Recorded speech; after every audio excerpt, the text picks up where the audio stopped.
reconciliation series. And basically what we talk about is before you can recover something, you actually have to have had it. You don't recover things you didn't have. So we started back from the book back in Genesis when we actually got Adam. When Adam got here, Adam had everything. And that was our rightful place in the beginning. We had everything. But because of sin actually causes death, which causes also spiritual death. And by the spiritual death that we had with Adam, it actually caused us to be cut off with God. And when we became cut off with God, we lost all those things that we did have. But because God in all his graciousness and his wonderfulness and his kindness, he set up a plan for us to be able to redeem those things that we lost. And that was actually the plan of salvation. But many people, I believe we take for granted the plan of salvation because all we see, they say, well, I repent, forgive my sins, I receive the Holy Ghost, and everything is great. And that is true. However, if we really understood the story or really believe and understood everything that God did for us to set up for us to get to that point, we would actually appreciate it a lot more. Last week, I gave the story of, say, for instance, you're a parent and you have a kid. And you want your kid to have a car. You cannot afford for them to have the best car, but you go in there, you hawk a couple of things that might mean a lot to you. Is it that prize gun or that prize golf club or that ring you didn't have forever? You go to the pawn shop, you sell them, and you go buy your kid a 1995 Toyota Celica. Perfectly good car, nothing wrong with it, and your kid comes out the door and says, you bought me that. You as a parent, think about how did that feel? It's like, I just gave away stuff. I sold my Mickey Mantle autographed baseball card that I've had since I was 10 years old. So you can have this car, and this is how you repay me. This is how you treat me. This is how you be unappreciative of the sacrifice and the effort that I put forth. I didn't have to do this, but I did this because I love you, and this is the best I could do. This was a sacrifice for me to be able to do this for you, and this is how you treat me. This is basically how we treat God all the time. God gives us his best, and that's how we treat him. He goes the extra mile for us, and we treat him like that. And you know how that made you feel? Now think about it, that's how you do God.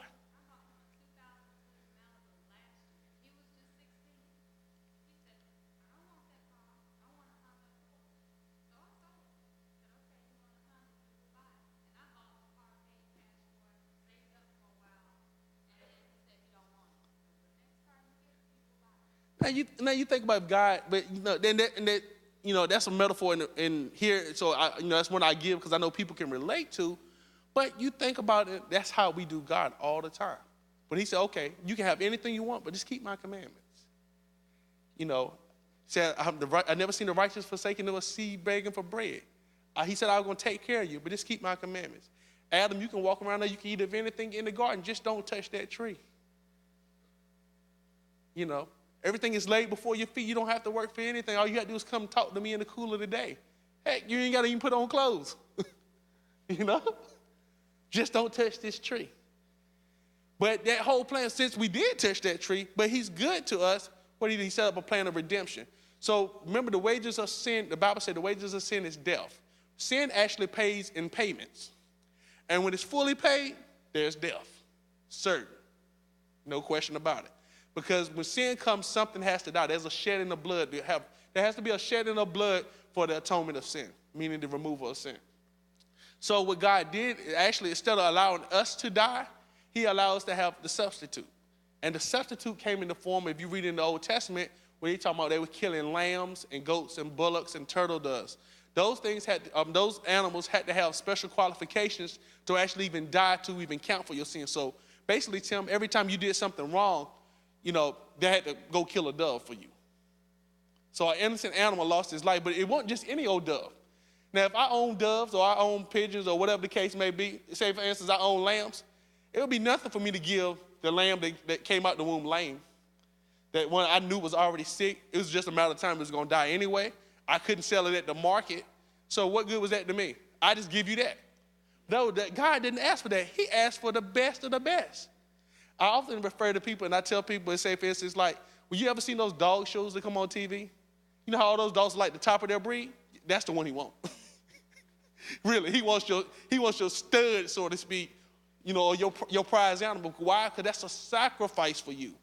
it actually hurts a little bit to give that animal up. Because, I know those people lose their animal, they about to lose their mind. When that animal actually does die. Why? Because, they put so much time and effort, and that animal actually means something to them. God wants something from you that means something. Now, your life actually means a lot to you, I hope. That's why the wages of sin was death. So if you sin, he actually took your life. However, because he's good to us, he actually allowed the substitution. So he actually let us substitute these animals. At that time, those animals were basically like their currency. That was their money because everything was barter and trade. So if you had a really good animal, that was a big deal because, they were really a lot of physical money at that particular time. So they were trading animals and doves and steer and things of that nature. So you actually sacrifice these animals. And there were certain ways that you had to do it. The animal had to be firstborn. They usually wanted it to be male, and it had to be without blemish. Meaning that it was pretty much perfect. Now, all these things are set up for Jesus Christ to come. Because if you look at it metaphorically, Jesus Christ came, Jesus was male, he was firstborn, and he was without sin, without blemish. So you see the Bible, it's often prophesied throughout the scriptures about the coming of Jesus Christ, and was talking about how these animals actually started out as our substitute, but then we actually have the ultimate sacrifice, which is God sending his son Jesus to sacrifice his life for us, to pay the ultimate price for sin, so that anything we do from this point on is covered. And that's why that's a big deal. But most people don't look at it from the point that, all these animals died for a long period of time before we got into what we call the dispensation of grace, which is the dispensation now that actually allows us to be able to go on our knees or whatever we do to go to him and say, well, Lord, forgive me for my sins or whatever. Back then, that wasn't the case. You did something, you was taking one of those animals down there to pay for that. And that was done because now, you think about it as a farm owner, if you keep losing every one of your prized steers, at some point you're going to get the message, I hope. It's like, okay, either I'm going to die or I'm going to die. And the thing is, things that are sacrificed to you, you actually remember those things. Those things actually, it means more to you. So therefore, when it's like kind of like being chastised when you're younger. If you got chastised, you remember the next time that situation came up and you were about to make that error, what do? You kind of thought about that. It's like, ooh, last time I did that, mama got me real good. I might not want to do that anymore. And that's kind of how that is set up. So as we go forward, we're going forward all the way to Jesus. And Jesus, the reason Jesus qualified was a couple of reasons. Well, the virgin birth, it was very, very important. Why? Because Jesus, if he was born of a man, meaning that the seed that came in Mary was from a man's womb, he would have been born into sin. Because man is naturally born into sin because of Adam. Because Adam had sinned, so every person who is ever born is born into sin until you go through the redemption process of asking for the remission of sins. Okay? But by him, Jesus being born of a Virgin Mary, he did not have a natural father here. He came to this earth sinless. That's very important. Because the more you have to be, how could you die? You cannot die for your own sins because you don't qualify. But he was the only one that qualified. So it's very important that Jesus came here, that he came sinless before us. And then it says what? That he conquered all sin while he was here. Well, I know you get a smart person ask you, well, how did Jesus conquer all sin while he was on earth? Very simple. All sin falls into pretty much three categories. All sin falls into three categories. Let me pull those up for you real quick. Let's see.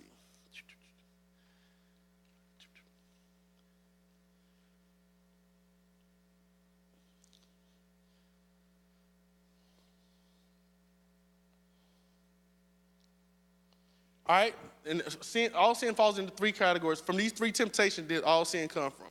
The lust of the flesh, the pride of life, and the lust of the eyes.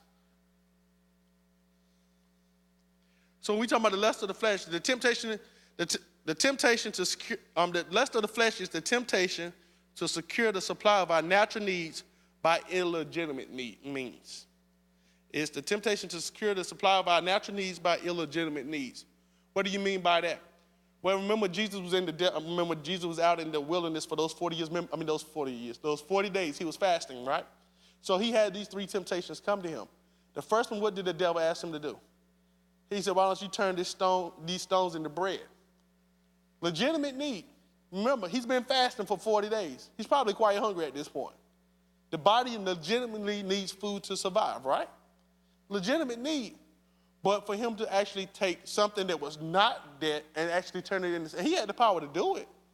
But they actually take a stone to turn it into bread when it was never really meant to be that. That was him getting it in an illegitimate way. And think about the sins that come from that. You got people who steal stuff. They go steal a car. The car might be a legitimate need, but they got it in a what? Illegitimate way. Or food. They go to the supermarket, take a couple of steaks. They might have took the steaks because they were really hungry. Legitimate need, but they got it what? In an illegitimate way. The lust of the flesh. The temptation to secure the supply of natural needs by illegitimate means.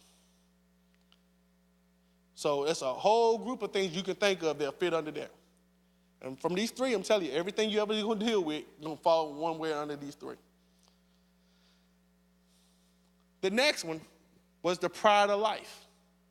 And the pride of life, the temptation to presume on God's protection when we willfully run into danger. The pride of life is the temptation to presume on God's protection when we willfully run into danger. That's one thing to get into danger unknowingly, but if you willfully doing it and willfully walk into that, that's a whole different situation. And what did I mean by in the Bible? What happened that 40 days when he was out there? What happened? Satan told him to do what? He said, "Throw yourself off the mountain," right? And surely, what, the angels of God will come down and catch you, which was true. But why was he going to willfully do that to himself, just to test his power? See, God already knew he was God. Jesus already knew he had all the power to do these things. But the devil wanted to make him try to prove himself to him. God doesn't have to prove himself to nobody. No one. So there are a lot of things a lot of sins and temptation, a lot of sins that we run into that actually come from the pride of life. You know, I'm going to go out here and I'm going to jump off this mountain without a parachute just because I can. And be like Wile E. Coyote, poof, right? Yes.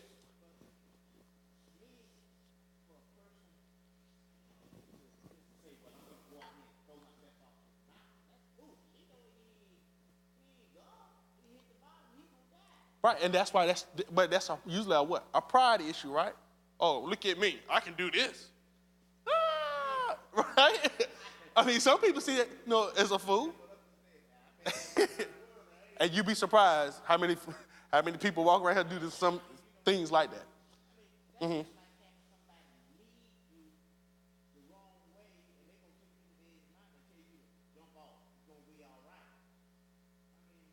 Like,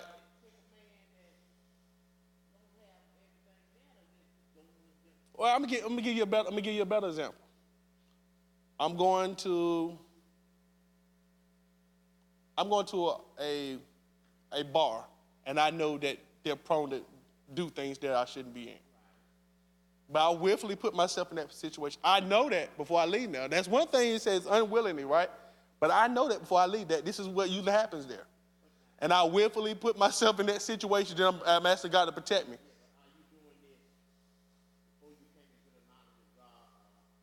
Well, we talking about sin in general. So whether you're in the knowledge of God or not, sin is sin, right?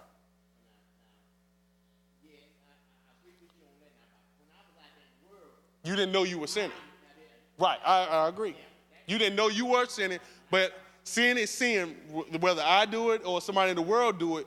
But we go back to that thing of the knowledge of sin. I like to say, Pastor Michael gave a great analogy Sunday morning about that. When he was talking about, if you remember on Sunday morning, he was talking about the little commercial about the little kids. And they said there was a sign on the door that says, take one piece of candy. And the little boy walked up to take one piece of candy out this great big bowl of candy. And then the little girl comes up right behind him and she grabs a whole armful and dumps in the bag. And he said, don't you see the sign that said one? And she turned around and said, well, I can't read. Right? So she's like, well, this is not accountable to me because I don't even know what it's saying. Right, but see, that's the thing. Once you have the Holy Ghost and you're saved, you know what the sign says.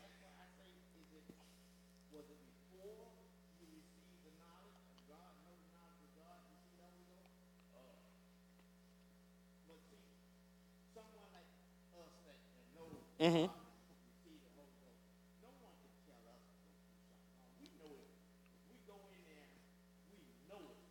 Right, just like when he asked God to do what? When he told Jesus to jump off of this mountain, he knew, right? And that's why that's one of those things. And like it's a whole group of sins that are in the world or things that that we do contrary to his word that falls under that category, under the pride of life. All right, and then last one, yes. Right, right. We're basically willfully sinning, right. I'm going to, you know what? I'm going to do this because it makes me feel good tonight. Exactly. I'm going to, yeah, definitely. All right, and the third one, the lust of the eyes. And this is probably what most of this stuff fall under. The lust of the eyes. So the temptation to secure the world's goods and honors without toil or suffering by entering into a league with the forces of evil. Lust of the eyes, lust of the eyes. The temptation to secure the world's goods and honors without toil or suffering by entering into a league with the forces of evil. So how did the devil actually tempt Jesus in the wilderness with this? Well, he told him, you see, I give you this if you do what? If you bow down and you worship me. Now, knowing he knew already I had all this stuff, but Satan was trying to tempt him and say, well, look, you can have I'll give you the whole world. That's what he was telling him. I'll give you the whole world, not knowing that he has him, the world, the universe, and him, and all this other stuff, right? Because he knows, remember, that's why it's very important that Jesus actually knows who he is. Because if he didn't know who he is, he could easily fall to that. I mean, think about it. And that's what the Bible is talking about. What would it profit a man to gain the whole world and yet lose his soul? So the lust of the eyes. And then, so from the lust of the eyes, all these other things come about. So from those three things, every sin you can think of will fall under one of those three categories. And those are the temptations. And remember, it's not a sin to be tempted, but the sin is what? When you fall to temptation. So every man is tempted, but the sin is when you fall to temptation. And the Bible also speaks about what? Say that actually every temptation you have comes out of your own heart. Everything, think about it, every time you actually went out there, you did something contrary, it was something that you actually conjured up in your own heart. It was a desire that you had that over time you actually festered on and you fed, and what happened? Then you actually end up committing the act. Some people, you often hear it say, if somebody's going to commit adultery, they don't decide to do it usually that day. There are instances where it happens, but usually they don't. It's usually a thing that has been going over time, and they've been building. And then when the opportunity actually met what they were already wanting to do, then the act was committed. And very much, the same way with us with sin and stuff. I've been wanting to do this, I've been fighting it, and now I keep feeding it. If I wanted to, if I wanted to have a drink I shouldn't have. And every time I turn on the TV, all I do is turn it, it's just all they doing. I'm feeding it. Then I decide to go to Applebee's to go get me a hamburger, and I'm looking over there, and I'm just feeding it. At some point, I am human. I'm going to probably break. It's almost certain I am. You see what I'm saying? And that goes back to what? That's a pride of life. I'm willfully putting myself in that situation by what? My own lust of my own heart. So out of my own heart, this is something I wanted. I fed it. But the Bible also talks about what? Feeding the spiritual man, right? And how we feed the spiritual man? We actually feed the spiritual man, but most of the time without physically eating. And most people look at fasting. Well, fasting is just not going without food. Fasting is actually building discipline. Because what? Think about it. And I know it's about time to let you go. Fasting is what? Most of the time, fasting is about, when they talk about fasting in the Bible, they actually fast from food. Food is a what? Legitimate need. We established that earlier, right? So you got to think about it like this. If you have a legitimate need that is right for you to have, and you take it away from yourself, and you build discipline for something that you really need now, but you allow yourself not to have it, what happens when the things you don't really need come about? Shouldn't be that much of an issue. If I need this now, and I tell myself no, what about something I don't need comes up? That should easily be no, because I didn't even get my need met. If I need a house, how I want to say this. Let me think. If I deny myself a house, do I'm going to go out here? Well, some people do that. That's probably a bad one. But anyway, do I go out here and buy a $80,000 or $90,000 car? You know what I'm saying? Some people will, but let's just say it was a bad one. But legitimately, usually you wouldn't do that.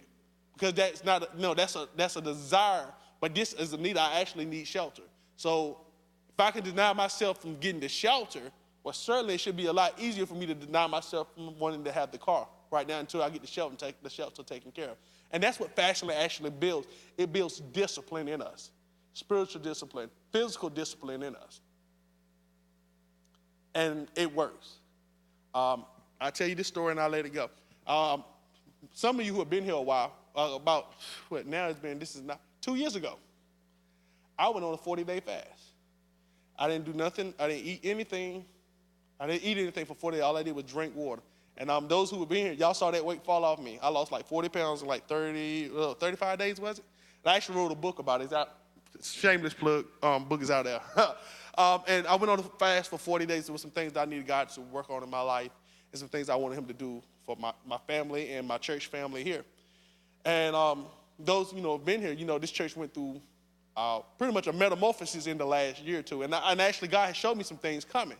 So he was actually preparing me, because in that I could have easily been caught up in there and would have left with everybody else or got in that crowd. But it was like he needed to set me aside, and he prepared me for it. So when it actually came, I knew what it was, and I knew that it was not for me. I knew I needed to stand still. And that's the only way I made it through that. So God, he knows what's coming before you know what's coming. And he'll prepare you for that. So that was one thing he prepared me for. Out of that, at that time, I didn't have any children. Me and my wife desired to have children. Well, a year to the date that I stopped the fast, my wife got pregnant, and we had our first baby about, now she's 3 months old. A year to the day, the fast ended, she got pregnant. At that particular time, I was working on a doctorate degree. I had, a series of tests and things that I had to pass. I hadn't passed any of the tests. As a matter of fact, I hadn't even taken them, but I took one that I didn't pass. So the next time you take it, if you don't pass, that's it, you out. $100,000 down the drain. And I took, in the middle of that fast, I took those tests in the middle of those fasts. And I passed all of them. And I can say to this, I can say right now, I'm Dr. Eley now. I have my Ph.D. But I believe all of those things came out of that fast for me. And most people see this ring on my finger. This is a signet ring I actually got custom made to remind me of my covenant that I had with God during that 40 days. So every time when things get tough and rough for me sometimes, some people look at stuff, but this is what it means for me. So that's why I look at it and I'm like, ugh. When I get tempted, this reminds me of that time that I shared with him. And it built some discipline in me. And like I said, physically it didn't hurt either. I lost 40 pounds. So that I needed, and I actually kept it off for a while, but I lost that little discipline. so that is still some work to be done, but that's just my own personal testimony of how God did some things for me. And even in that period, I actually got another job out of that too, from that point. And God blessed me with another job and almost, $20,000 raise. So, a lot of things came out of it. Some people say, well, that could have been coincidence. But I don't believe that. I put myself before God for those 40 days. I turned my plate down for those 40 days, and it was very hard. It was very hard. In the middle of that, I had an anniversary. I think, matter of fact, it was in October. I didn't eat the whole month of October in 2009. So all this candy walking around, y'all can see I'm not a small guy. I turned all that stuff down. Everybody seemed like everybody wanted to have a Halloween party or some kind of party at work. It was always something. In the middle of that, like I said, we celebrated our anniversary because our anniversary was in October, so I usually always go to the Myrtle Beach. Went to the beach, so now I'm taking my wife to all these buffet places, and I'm sitting there not eating, right? That's kind of odd. I'm sitting there sucking on water. But through it all, I don't regret it at all because God kept me through it, and there were some things that he gave me, and I believe some things that were rooted in me that he removed, and there were some other things that he actually put in me, and there were some things that he's birthed out of me, and while I'm sitting here, I'm even standing here today talking to you about it now. And it's now that's been 2 years later. Matter of fact, it'd be Friday, it would have been I think Friday would actually be 2 years to the day since I did that. And it didn't kill me, I wouldn't tell anybody, just, if God didn't tell you to do it, don't do it now. I'm telling you, it was tough. But, he kept me, and I did it, and I learned so much about him in that, and actually the thing, actually just yourself. Some of the things you go through, because I found myself even during that period of time Because usually, after about the first week, I didn't become hungry anymore. I really wasn't hungry. After that point, it was like I was fighting the temptations of my mind. It said, ain't it time for you to eat? Then I really realized, and you're free to go if you want to go. But I realized during that period of time, what happened was actually your mind actually plays tricks on you. Your mind plays tricks on you. It's like, you should be eating now. Oh, it's time to eat. And then I realized out of that, like every day I wrote a little bit about what was going on in my day. And that's how what kind of kept me going and kept me accountable, was I wrote about everything that actually happened every single day. And that ended up being the book that I wrote now. And that's why it's called the Fasting Chronicle, because it was actually a chronicle of every single day. And you'll see every single day I talk about what happened spiritually, physically, and I tell it all. And like I said, after the first week, I really stopped being hungry. But like I said, my mind was playing tricks on me. It was like, it was time to eat. It was telling me it was time to eat. I need to do this. I need to do that. And it came to a point I had to start putting my mind to rest. And because of that, what happened was I actually started going to bed early. So I didn't watch as much TV and a lot of other junk that I usually would watch, or a lot of other things that I would partake in, because my energy level, it wasn't low, because I did take vitamins. Like I said, I took vitamins, I took some supplements, because I didn't want to kill myself. I always said it was to kill the flesh, not me physically, right? So sometimes my energy levels were not as high as they normally would be. And because of that, it made me really choose what I really wanted to do. And that I didn't waste a lot of time doing silly stuff. Sometimes, like, for instance, I played a lot of golf or a lot of athletics and stuff that really didn't matter. I can be spending a lot of energy doing that, because I'll come back and they'd be putting me in the hospital because I would have probably dehydrated or something, and then they would have made me eat, then it would have been all over. So it made me choose my battle, pick my activities and things a lot more carefully, and then I just found myself meditating a lot more. And like I said, he just opened up. Afterwards, there was so many other doors open to me and things that, like I said, I never thought I would write a book. It came out of that. Like I said, so many different things came out of that, and I still believe other things are coming out of that. Even as the book is on the market, I get calls from other people, and I've been asked to go to other places because of that experience. And it's kind of hard. My father teases me. He said, well, they're going to look at you now and don't believe you ever did it. So that's why I said, well, the pictures are in the book, Daddy. Because actually, you can actually see my physical transformation. I took pictures at day 14, 21, and 40. And you can physically see, the transformation of my body. And you're like, those of y'all that was here, y'all saw how small I got fairly quickly. But like I said, and health-wise, my health was great. I used to have a little shoulder pain, and I believe God healed that shoulder pain. Through that, it was an old football injury, and to this day, I've not had it again. I had a skin condition. I had psoriasis really bad. Psoriasis went away. I've not had it to this day since then. So, there was some other things, like, I think I even talk about that a little bit in there. There were things that he just did for me, like I just could not put price tag on. And I believe, like, people ask me, oh, you gonna do it again? I don't think I ever would do it again. I really don't. It was really, but like I said, like the first 3 to 4 days was hard. I had those headaches and stuff, because, body was detoxifying itself. And then, like I said, after the first two, like week 2 or 3 was kind of easy, but then the last couple of weeks got really hard again. Because I got to the point, actually, physically, I was starting to get jaundice, and that wasn't good. But I finished. So, but it was important to me to finish, because I believe that's what God had called me to do. I ain't going around, announcing it to everybody and all this kind of stuff, because that's what he called me to do. For you, it might be something else. He might say, well, look, turn your TV off for 40 days. I don't know. I know for me, though, I spent a lot of time eating, so that was something I needed, to put aside. Stay off Facebook for 40 days for some people, or don't use your cell phone for 40 days. All kinds of things that are temptations, because if it doesn't mean anything to you, it's not going to mean anything to God, basically. And that's basically what fasting would do. It has to mean something to you to mean something to him, because it's actually a sacrifice. So, like I said, you all are free to go. I appreciate you. And I guess we'll see you all on Sunday morning. I'm expecting, I think Pastor Kelly's supposed to be back in. He's getting back in. I think Sister Kelly's coming back with him. So we hadn't seen her in a while since the baby got here. You all be safe. We appreciate you all, and y'all have a great night.